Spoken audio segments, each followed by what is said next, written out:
চাঞ্চল্যকর সিদ্ধান্ত নিল নাটোর জেলা জামায়াত। ওই জেলার আমির ডক্টর মীর নুরুল ইসলাম বলেছেন, আওয়ামী লীগের পরাজিত শক্তি ও ফ্যাসিস্ট সরকারের দোসররা যেন বিশৃঙ্খলা সৃষ্টি করতে না পারেন, সেজন্য সবাইকে সজাগ থাকতে হবে। হিন্দু সম্প্রদায়ের বড় উৎসব দুর্গাপূজাকে ঘিরে কোনো নীল নকশা বাস্তবায়ন করতে দেয়া হবে না। তাই প্রতিটি মণ্ডপে মণ্ডপে পূজা মণ্ডপের কমিটির সাথে সমন্বয় করে মন্দির পাহারা দেবে জামায়াতের কর্মীরা।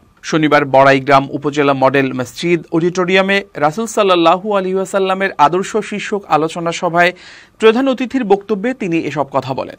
জামায়াতের আমির বলেন, গত 5 আগস্ট ছাত্র জনতার বিপ্লবের পর চাইলে অনেক কিছুই করা সম্ভব ছিল।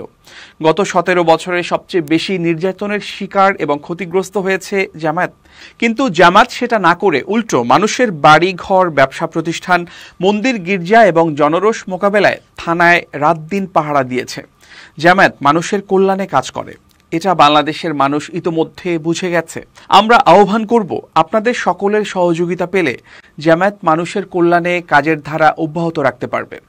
উপজেলা জামায়াতের আমির মাওলানা হাবিবুর রহমানের সভাপতিত্বে বক্তব্য রাখেন সহকারী সেক্রেটারি ও নাটোর 4 আসনের এমপি প্রার্থী অধ্যাপক Abdul Hakim, Saint Joseph's school and কলেজের অধ্যক্ষ ফাদার শঙ্ক ডমিনিক গমেজ, বাংলাদেশ হিন্দু বৌদ্ধ খ্রিস্টান ঐক্য পরিষদ বড়াইগ্রাম শাখার সভাপতি ধীরেন্দ্রনাথ সাহা, সম্পাদ জয়ন্ত কুমার প্রমুখ।